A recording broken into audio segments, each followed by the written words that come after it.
Wir singen zum Beginn 393.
Im Namen des Vaters und des Sohnes und des Heiligen Geistes.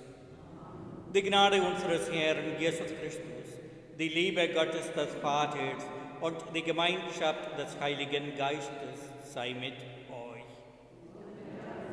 Liebe Schwestern und Brüder, ich begrüße Sie alle ganz herzlich zu diesem Festgottesdienst zum Fest der Dreifaltigkeit Sonntag.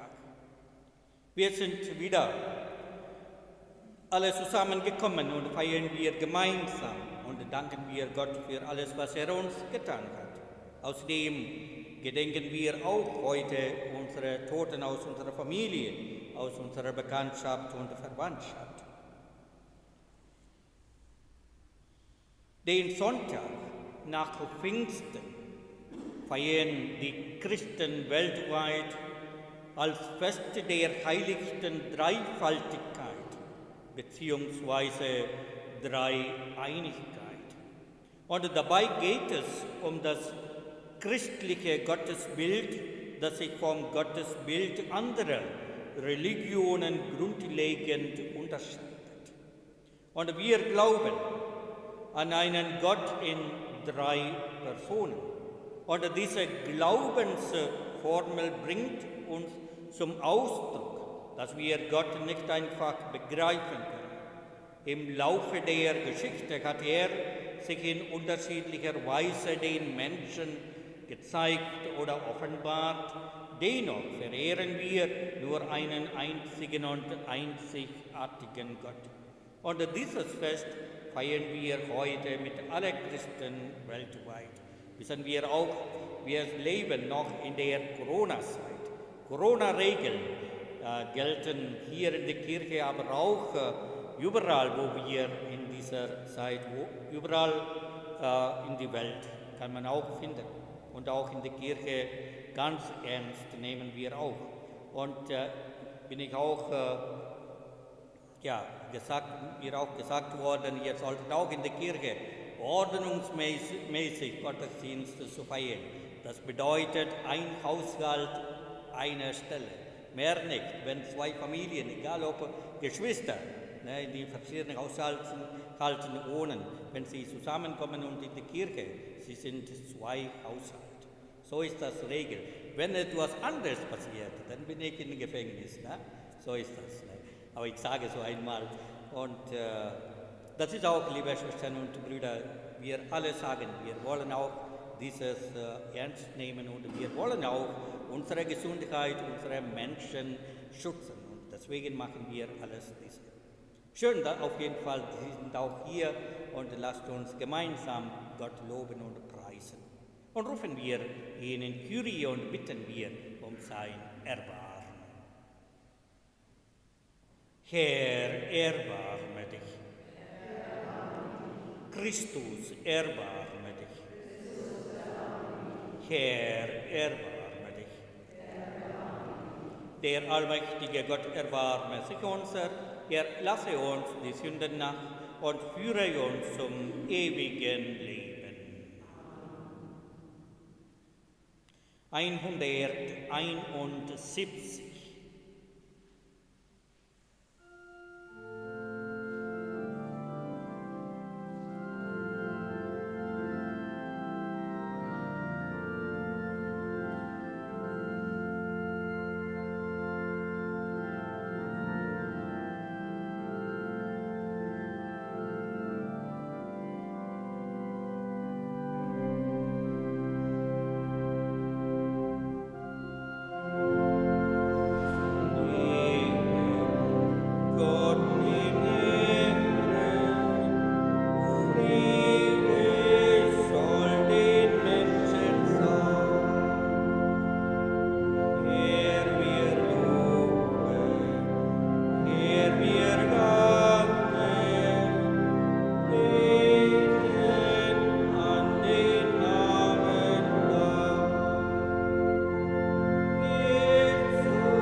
Lasset uns beten.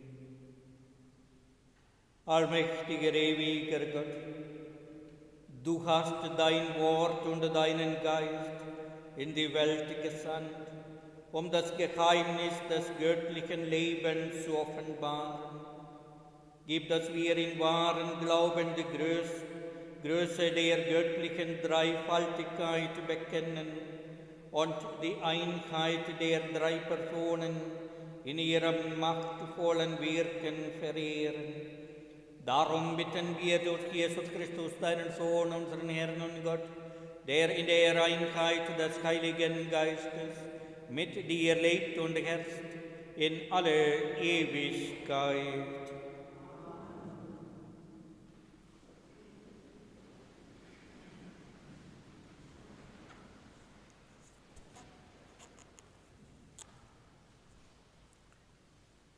Lesung aus dem 2. Brief des Apostels Paulus an die Gemeinde in Korinth. Schwestern und Brüder, freut euch, kehrt zur Ordnung zurück, lasst euch ermahnen, seid eines Sinnes, haltet Frieden. Dann wird der Gott der Liebe und des Friedens mit euch sein. Grüßt einander mit dem heiligen Kuss. Es grüßen euch alle Heiligen. Die Gnade des Herrn Jesus Christus und die Liebe Gottes und die Gemeinschaft des Heiligen Geistes sei mit euch allen. Wort des lebendigen Gottes.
Der Herr sei mit euch. Aus dem heiligen Evangelium nach Johannes. Gott hat die Welt so sehr geliebt, dass er seinen einzigen Sohn hingab, damit jeder, der an ihn glaubt, nicht verloren geht, sondern ewiges Leben hat. Denn Gott hat seinen Sohn nicht in die Welt gesandt, damit er die Welt richtet, sondern damit die Welt durch ihn gerettet wird. Wer an ihn glaubt, wird nicht gerichtet. Wer nicht glaubt, ist schon gerichtet, weil er nicht an den Namen des einzigen Sohnes Gottes geglaubt hat. Evangelium unseres Herrn Jesus Christus.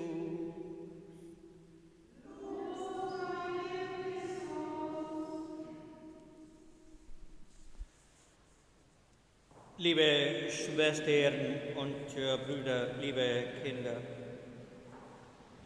wir feiern heute das Hochfest der Dreieinigkeit oder Dreifaltigkeit Gottes. Vom heiligen Augustinus wird uns erzählt, dass er am Meer spazieren ging, damals als er seinem großen Werk über die Dreifaltigkeit arbeitet. Und man weiß zu berichten, wie er dort ein kleines Kind beobachtet. Und das Kind hatte ein Loch in den Sand gegraben und lief nun mit einer Muschel in der Hand immer wieder zum Wasser, schöpfte mit seiner Muschel, rannte zurück und goss das Wasser in das Loch. Darauf lief es wieder zum Wasser, schöpfte und wiederholte das Ganze immer aufs Neue. So, nach einiger Zeit fragte Augustinus, was machst du denn da? Und das Kind antwortete ihm mit den Worten, ich schöpfe das Meer in das Loch. Für uns sehr interessant. Augustinus schüttelte den Kopf und sagte, du Klein, das ist doch unmöglich. Du kannst das große, weite Meer doch nicht in dieses Loch füllen. Unmöglich.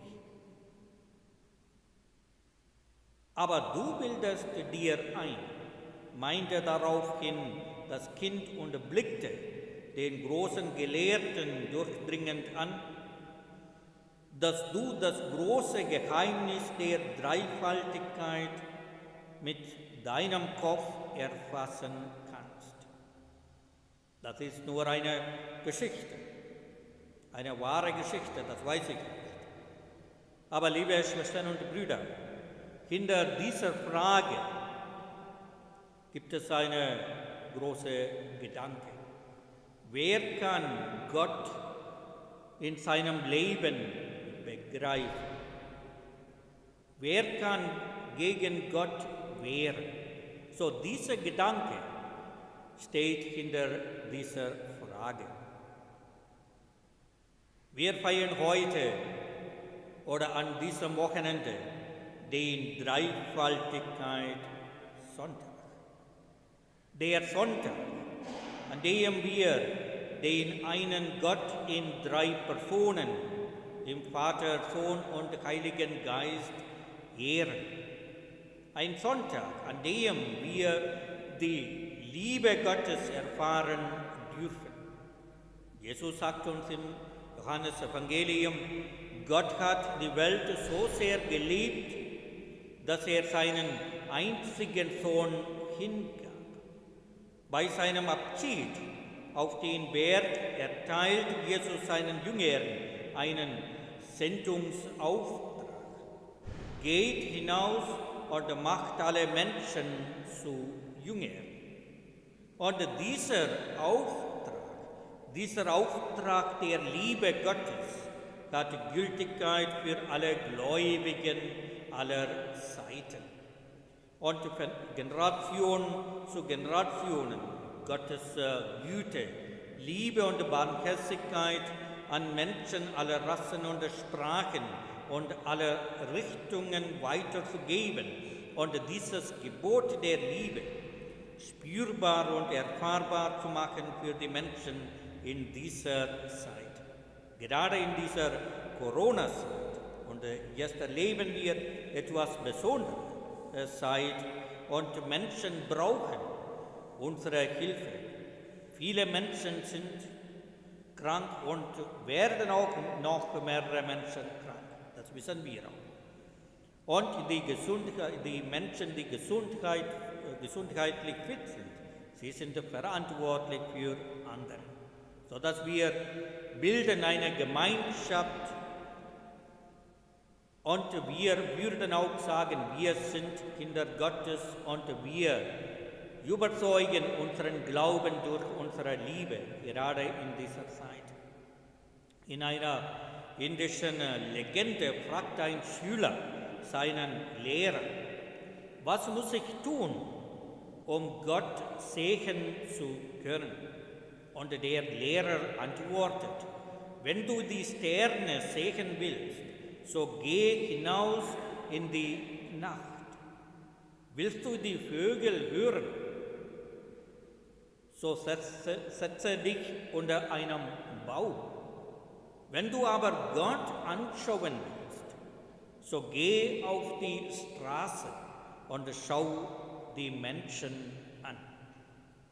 Ja, die Geschichte will uns sagen, der dreifaltige Gott, dessen Fest wir am heutigen Sonntag feiern, ist nicht fern, sondern er lebt in unserer Mitte, in der Begegnungen, wo sich das Leben der Menschen abspielt, ist er immer anwesend. Egal ob in der Familie, in der Gesellschaft oder in die Straßen. Wenn Gott auch nicht in jedem Menschen sichtbar wird, so ist er doch in jedem gegenwärtig. Manchmal ist das Antlitz Gottes durch menschliche Schuld entstellt, oft aber leuchtet es auf. In der Treue zweier Menschen zueinander oder in der Hilfsleistung für einen Armen oder in der Versöhnung verfeindeter Menschen oder in der Hoffnung auf ein befreiendes Wort. Überall Gott ist präsent.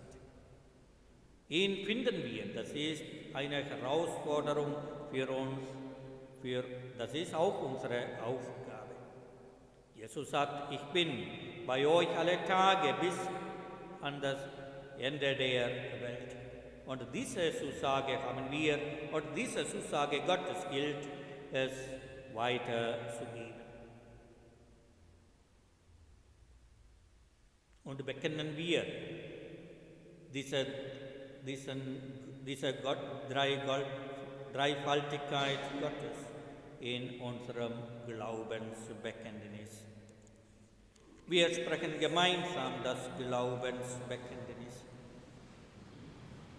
Ich glaube an Gott, den Vater, den Allmächtigen, den Schöpfer des Himmels und der Erde, und an Jesus Christus, seinen eingeborenen Sohn, unseren Herrn, empfangen, geboren von der Jungfrau Maria, gelitten unter Pontius Pilatus, gekreuzigt, gestorben und begraben, hinabgestiegen in das Reich des Todes, am dritten Tage auferstanden von den Toten, aufgefahren in den Himmel, er sitzt zur Rechten Gottes des allmächtigen Vaters. Von dort wird er kommen zu richten die Lebenden und die Toten. Ich glaube an den Heiligen Geist, die heilige katholische Kirche, Gemeinschaft der Heiligen, Vergebung der Sünden, Auferstehung der Toten und das ewige Leben. Amen.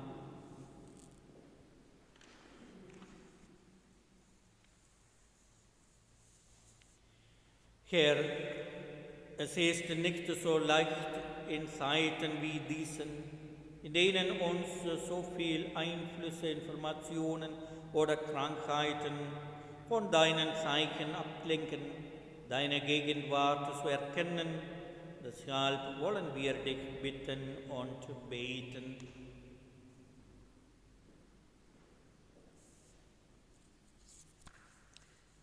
Lass uns in unseren Zweifeln nicht allein, sondern schenke uns, vor allem den Jugendlichen, Begegnungen, die helfen, mit altgewachsenen Begriffen, die nicht fassbar sind für uns, leichter umzugehen. Herr Jesus Christus, wir bitten dich, erhöre uns. Wir beten für alle, die unsere Kirche leiten, und für alle, die sich in die Vielfalt der Kirche und unserer Gemeinde einbringen, um Vertrauen, Mut und Ausdauer. Herr Jesus Christus, wir bitten dich, für die Menschen, die ihr Leben nach dem Geist des Evangeliums ausrichten und damit anderen zur Orientierung werden. Herr Jesus Christus, wir bitten dich. Wir beten um günstiges Wetter und reichen Ertrag der Ernte, um Bewahrung vor Katastrophen und um ein friedliches Zusammenleben in den Familien und unserer Gemeinde. Herr Jesus Christus, wir bitten dich. Für alle, die nicht für sich selbst sorgen können und auf die Hilfe anderer angewiesen sind. Herr Jesus Christus, wir bitten dich. Wir beten für unsere lieben Verstorbenen aus unseren Familien und Gemeinden. Besonders beten wir heute für die Verstorbenen Anni Vogel, Heinrich Kohnen, Gerhard Brake, Adelheid Brake, Thekla Krug, Hermann Güter, Heinrich Behrens und Sohn Andreas, Maria Sandmann. Herr, gib ihnen und allen Verstorbenen die ewige Ruhe. Lass sie ruhen in Frieden.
Gott, unser Vater, Wir rufen deinen Namen an über Brot und Wein. Heilige diese Gaben und nimm mit ihnen auch uns an, damit wir dir auf ewig gehören. Darum bitten wir durch Christus, unseren Herrn. Der Herr sei mit euch. Hebet die Herzen. Lasset uns danken dem Herrn, unserem Gott. In Wahrheit ist es würdig und recht, dir, Herr, heiliger Vater, allmächtiger, ewiger Gott, immer und überall zu danken. Mit deinem eingeborenen Sohn und dem Heiligen Geist bist du der eine Gott und der eine Herr, nicht in der Einigkeit einer Person, sondern in den drei Personen des einen göttlichen Wesens. Was wir auf deine Offenbarung hin von deiner Herrlichkeit glauben, das bekennen wir ohne Unterschied von deinem Sohn, das bekennen wir vom Heiligen Geiste. So beten wir an im Lobpreis des wahren und ewigen Gottes, die Sonderheit in den Personen, die Einheit im Wesen und die gleiche Fülle in der Herrlichkeit. Dich loben die Engel und Erzengel, die Cherubim und Seraphim, wie aus einem Mund, preisen sie dich Tag um Tag und singen auf ewig das Lob deiner Herrlichkeit. Heilig, heilig, heilig, Gott, Herr aller Mächte und Gewalten, erfüllt den Himmel und Erde von deiner Herrlichkeit. Hosanna in der Höhe, hochgelobt sei, der da kommt im Namen des Herrn. Hosanna in der Höhe.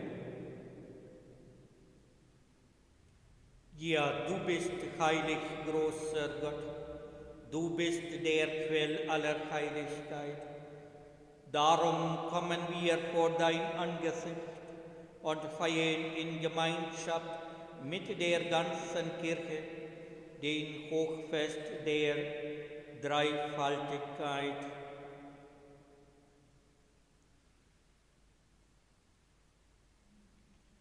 Darum bitten wir dich, sende deinen Geist auf diese Gaben herab und heilige sie, damit sie uns werden Leib und Blut deines Sohnes, unseres Herrn Jesus Christus. Denn am Abend, an dem ausgeliefert wurde und sich aus freiem Willen dem Leiden unterwarf, nahm das Brot und sagte Dank, brach es, reichte es seinen Jüngern und sprach: Nehmet und esset alle davon, das ist mein Leib, der für euch hingegeben wird.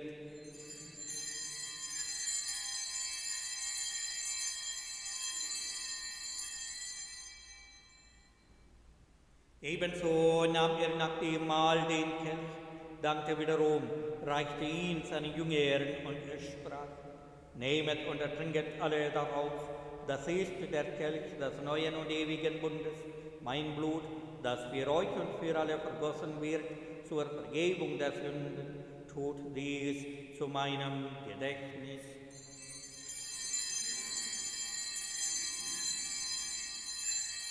Geheimnis des Glaubens. Dein Tod verkünden wir und deine Auferstehung preisen wir, bis du kommst in Herrlichkeit. Darum, gütiger Vater, feiern wir das Gedächtnis des Todes und der Auferstehung deines Sohnes und bringen dir so das Brot des Lebens und den Kelch des Heiles dar. Wir danken dir, dass du uns berufen hast, vor dir zu stehen und dir zu dienen. Wir bitten dich, schenke uns ein Teil an Christi Leib und Blut und lass uns eins werden durch den Heiligen Geist. Gedenke deiner Kirche auf der ganzen Erde und vollende dein Volk in der Liebe.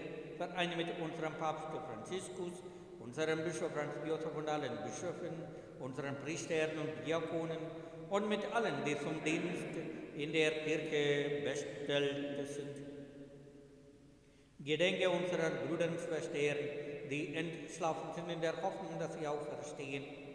Nimm sie und alle, die in deiner Gnade aus dieser Welt geschieden sind, in dein Reich auf, wo sie dich schauen von Angesicht zu Angesicht.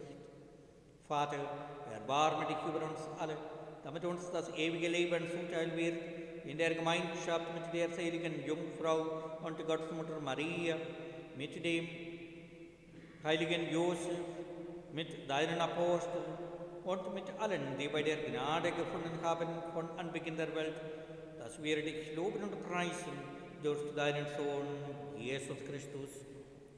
Wir beten gemeinsam. Durch ihn und mit ihm und in ihm ist der Gott allmächtiger Vater, in der Einheit des Heiligen Geistes, alle Herrlichkeit und Ehre, jetzt und in Ewigkeit. Amen. Lasset uns gemeinsam beten, wie der Herr uns zu beten gelehrt hat. Vater unser im Himmel, geheiligt werde dein Name, dein Reich komme.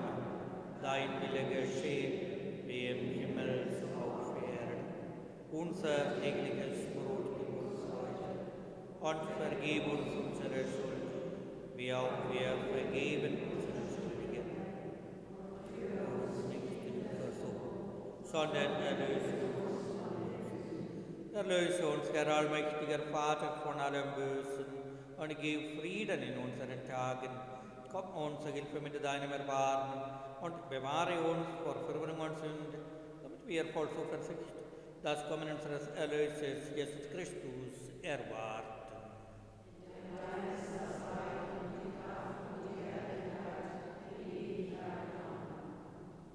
Herr Jesus Christus, du bist unser Friede und unsere Versöhnung. Dich bitten wir, schau nicht auf unsere Sünde, sondern auf den Glauben deiner Kirche und schenke ihr nach deinem Willen Einheit und Frieden. Der Friede des Herrn sei alle Zeit mit euch.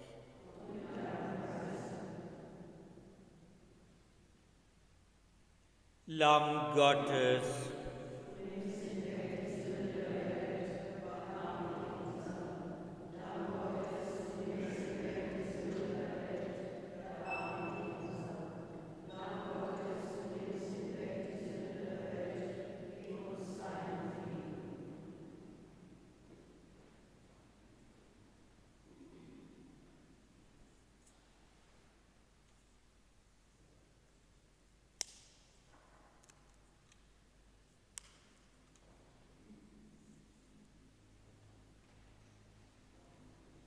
seht das Lamm Gottes, das hinwegnimmt die Sünde der Welt.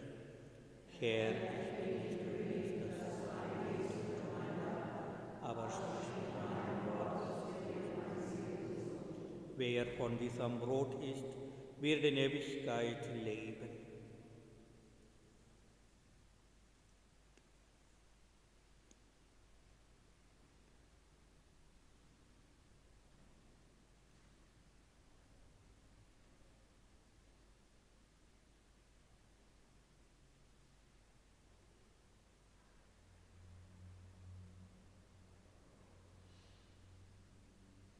Ich bringe euch die Heilige Kommunion und wer die Kommunion empfangen möchten, stehen bleiben. Alle anderen können Platz nehmen.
Lasset uns beten.